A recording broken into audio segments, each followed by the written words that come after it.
Good morning everyone. Tara basa na tayo ng ating libro guys. Magandang balita, Biblia. Today is 21 November 2023. Nandito na tayo sa aklat ng unang kronika, chapter 5, ang lipi ni Ruben. Basa. Unang kronika, chapter 5, verse 1, ito ang mga anak ni Ruben, ang panganay ni Jacob. Kahit na siya ay panganay, inalisan siya ng karapatan ng pagkapanganay sapagkat dinungisan niya ang dangal ng kanyang ama. Ang karapatang ito ay binigay sa mga anak ni Jose na anak ni Jacob. Verse 2, bagamat ang lipi ni Judah ang kinilalang pangunahin sa magkakapatid, at isang pinuno ang nagmula sa kanya, ang karapatan ng pagkapanganay ay iginawad kay Jose. Verse 3, ang mga anak ni Ruben ay sina Hanok, Paldo, Hezron at Carmi. Verse 4, anak ni Joel si Simayas na ama ni Gog, anak ni Gog si Simei na ama ni Mika. Verse 5, anak ni Mika si Riayas na ama ni Baal. Verse 6, anak ni Baal si Beera, ang pinuno ng mga Rubenita na dinalang bihag ni Tiglath-Pileser sa Assyria. Verse 7, ito ang listahan ng mga sambahayan at ang angkang nagmula sa lipi ni Ruben. Ang mga pinunong sina Jeiel, Zacharias. Verse 8, at Bela na anak ni Azaz at apo ni Sema mula sa angka ni Joel. Ang angkang ito ay tumira sa Aroer at ang kanilang lupain ay abot sa Nebo at Baal-Meon. Verse 9, dahil marami silang kawan sa lupain ng Gailid, tumira rin sila sa gawing silangan hanggang sa tabi ng ilang na ang dulo ay nasa ilog Euphrates. Verse 10, noong panahon ni Haring Saul, sinalakay at tinalo ng mga Rubenita ang mga Hagrita at tumira sila sa lupain ng mga ito sa silangang panig ng Gailid. Ang lipi ni Gad. Unang Kronika, chapter 5, verse 11, sa dakong hilaga ni Ruben nanirahan ang mga anak ni Gad mula sa lupain ng Bashan hanggang Salika. Verse 12, sa Bashan ang pinuno ng unang angkan ay si Joel at si Sapham naman ang sa pangalawang angkan. Sina Janai at Safat ay ang pinuno rin ng iba pang angkan doon. Verse 13, kabilang pa rin sa lipi ni Gad sina Mikael, Mesulam, Sheba, Jorai, Jakan, Zia at Eber. Ang pitong ito, verse 14, ay mga anak ni Abihail sa anak ni Hori at apo ni Jaroa. Si Jaroa ay anak ni Gailid at apo ni Mikael na anak ni Jesisai. Si Jesisai ay anak ni Jado at apo ni Boz. Verse 15, ang kanilang pinuno ay si Ahe na anak ni Abjel at apo ni Goni. Verse 16, nanirahan ang mga ito sa mga bayang sakop ng Bashan at Gailid hanggang sa malawak na pastulan ng Saron. Verse 17, ang mga talaang ito ay isinaayos ng si Jotam ay hari ng Juda at si Jeroboam naman ang hari sa Israel. Verse 18, matatapang ang mga kawal ng mga lipi ni Ruben at Gad, gayon din ang kalahating lipi ni Manases. Sila'y mga sanay sa mandirigma. Sila'y mga sanay. Guys, pakisundan ako at medyo nakakaligtaan na natin yung ibang word. Sila'y mga sanay na mandirigma, bihasa sa paggamit ng kalasag, tabak at pana. Pinubuo sila ng 44,760 kawal. Verse 19, nakipagdigma sila laban sa mga Hagrita, Jetor, Naphes, at Nodab. Verse 20, nagtitiwala sila sa Diyos at laging nananalangin sa Kanya, dinirinig naman sila at laging tinutulungan dahil dito'y nalupig nila ang kanilang mga kaaway. Verse 21, ito ang nasamsam nilang hayop, 50,000 kamilyo, 250,000 tupa at 2,000 asno. May 100,000 kawal naman ang kanilang nabihag. Verse 22, marami silang napatay sa kanilang mga kaaway sapagkat ang Diyos ang nanguna sa kanila. Patuloy silang nanirahan sa lupaing iyon hanggang sa sila'y dalhing bihag sa ibang bansa. Kalahati ng lipi ni Manases.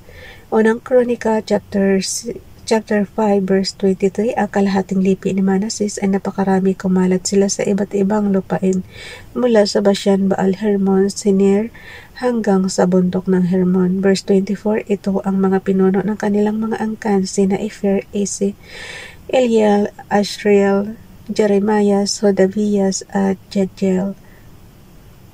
Sila ay magigiting na mandirigma at mga tanyag na pinuno ng kani-kanilang angkan.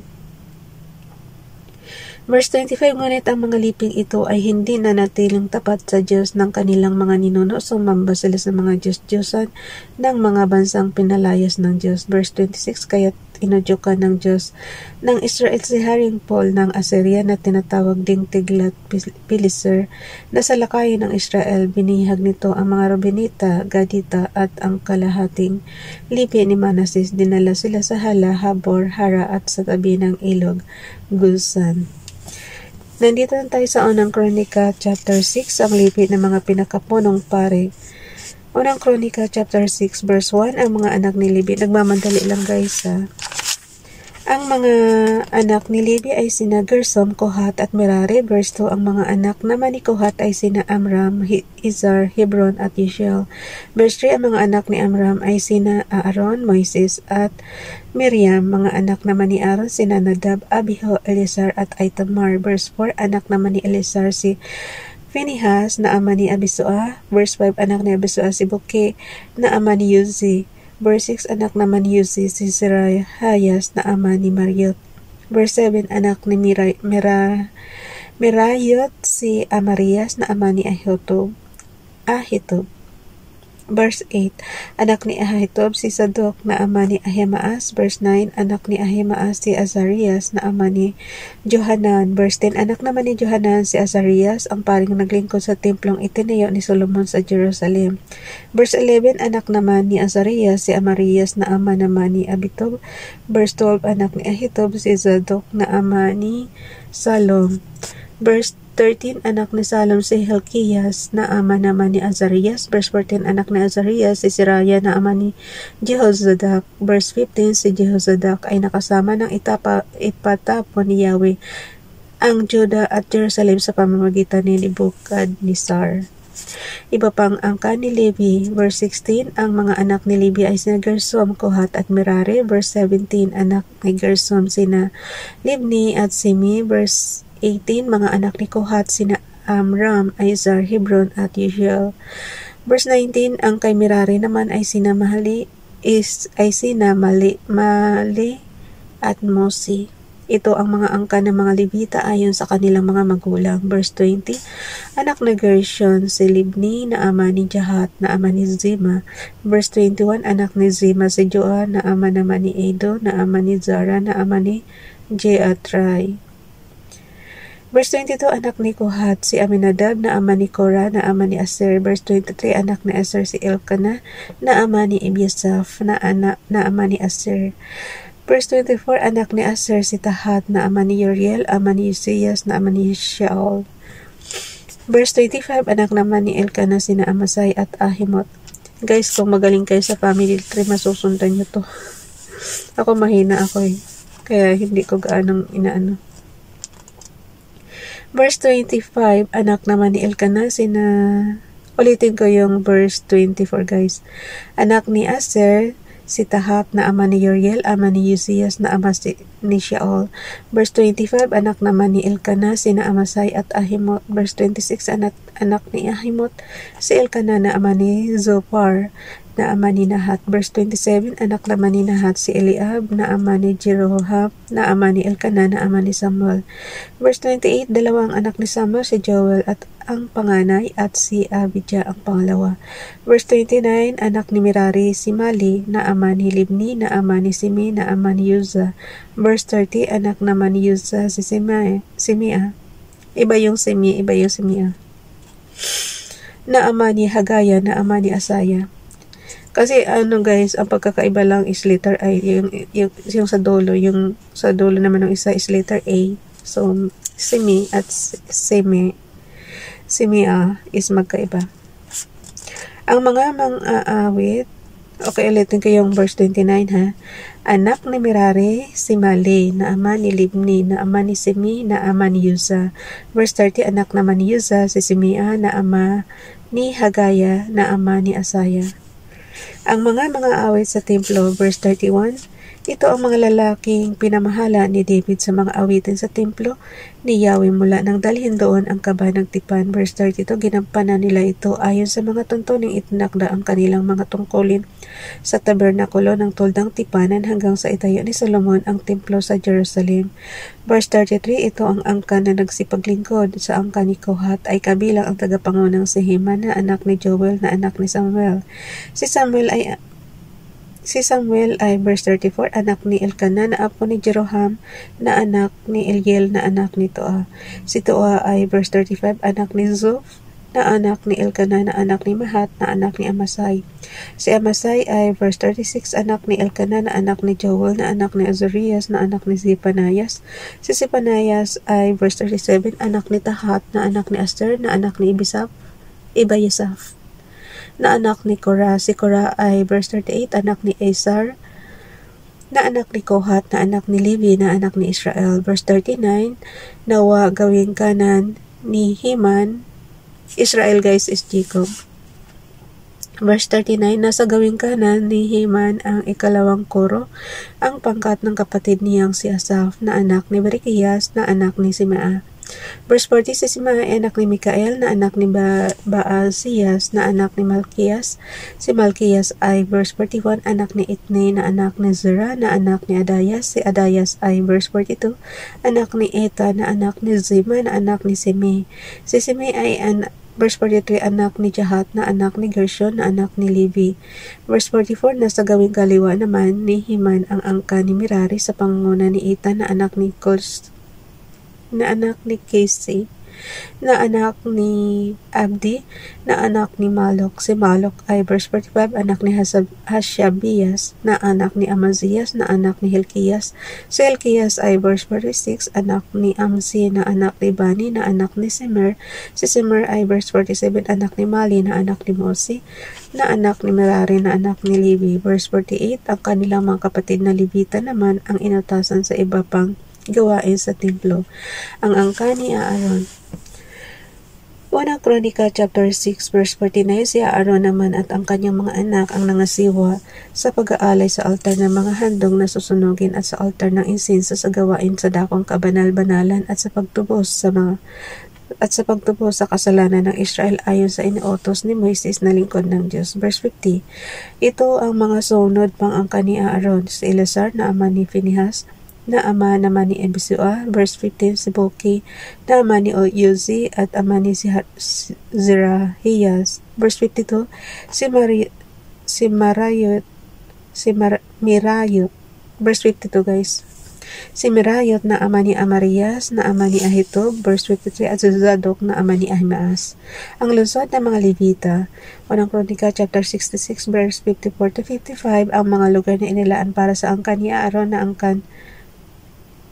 Okay, verse 54 to 55 guys. Ang mga lugar na inilaan para sa angka ni Aaron sa angka ni Kohat ay ang Hebron sa Juda at ang mga pastulan sa paligid nito. Sila ang binigyan ng unang bahagi ng lupaing itinalaga para sa mga Levita. Verse 56. Ang mga bukirin naman ng lungsod at lungsod at mga nayong sakop nito ay ibinigay kay Caleb na anak ni Jephunneh. Verse 57, ibinigay sa mga sumunod na salinlahi ni Aaron ang mga lungsod kanlungan, ang lungsod ng Hebron, Libna at ang pastulan nito, ang Jatir at ang Estimoa at ang mga pastulan ng mga ito. Verse 58, ang Helen at Debir at ang mga pastulan ng mga ito. Verse 59, ang Asan at Beth-Semes at ang mga pastulan ng mga ito. Verse 60, ang ibinigay naman sa lipi ni Benjamin ay ang Seba, Giba ba to o Giba? lipi ni Benjamin ay ang Giba, Alemit at Anatot kasama ng mga pastulan sa paligid nito 13 lungsod ang nakuha ng kanilang angkan. Verse 61, 10 lungsod ang nakuha ng iba pang angkan ni Kohat mula sa kalahating lipi ni Manases. Verse 62, buhat sa lipi ni na Issachar, Asher, Naphtali at Manases, 13 lungsod lamang sa Bashan ang napunta sa mga anak ni Gershon ayon sa kanilang sambahayan. Verse 63, sa mga anak ni Merari ayon sa kanilang sambahayan, 12 namang lungsod ang nakuha nila buhat sa mga lipi ni Reuben, Gad at Zebulon. Verse 64, ang mga Levita ay binigyan ng mga Israelita ng mga lungsod at mga pastulan. Verse 65, ang mga lungsod na ito na mula sa lipi na Judah, Simeon at Benjamin ay napunta sa kanila sa pamamagitan ng palabunutan. Verse 66, may ilan pa sa mga angkan ni Kohat na nagkaroon ng mga lungsod mula sa lupain ni Ephraim. Verse 67, ang nakuha nila ay ang mga lungsod kanlungan gaya ng Shechem at ang mga pastulan sa kaburulan ng Ephraim, Gezer. Verse 68, Jokmeam, Beth-horon. Verse 69, Ayalan at Gathrimon. Verse 70, mula naman sa kalahating lipi ni Manases napunta sa iba pang sambahayan ni Kohat ang Aner at ang mga pastulan nito at ang Bileam at ang mga pastulan nito. Verse 17, verse 71 guys. Mula rin sa kalahating lipi ni Manases napunta naman sa mga anak ni Gershon ang Golan sa Bashan at ang Ashtaroth at ang pastulan ng mga ito. Unang Kronika chapter 6 verse 72, mula sa lipi ni Issachar ay napunta kay Gershon ang Cadiz, Daberat. Verse 73, Ramoth at Anim at ang pastulan ng mga ito. Verse 74, mula naman sa lipi ni Asher ay ang Masal, Abdon. Verse 75, Hukok at Rehob at ang mga pastulan ng mga ito. Verse 76, sa lipi ni Naphtali ay napunta ang Cadiz sa Galilee at sa Galilea ang Hamon, ang Kiryataim at ang mga pastulan ng mga ito. Verse 77, napunta rin sa iba pang mga angkan ni Merari na mula sa lipi ni Zebulun ang Rimono at Tabor at ang mga ang pastulan ng mga ito. Verse 78, sa gawing silangan ng Jordan sa tapat ng Jericho napunta rin sa kanila mula sa lipi ni Reuben ang Bezer, Jaza. Verse 79, Kedemoth at Mefaat at ang pastulan ng mga ito. Verse 80, at mula naman sa lipi ni Gad ay ang Ramoth sa Gilead, Mahanaim. Verse 81, Hesbon at Aser at ang mga pastulan ng mga ito. Bukas na itong chapter 7 guys. Bye everyone. God bless.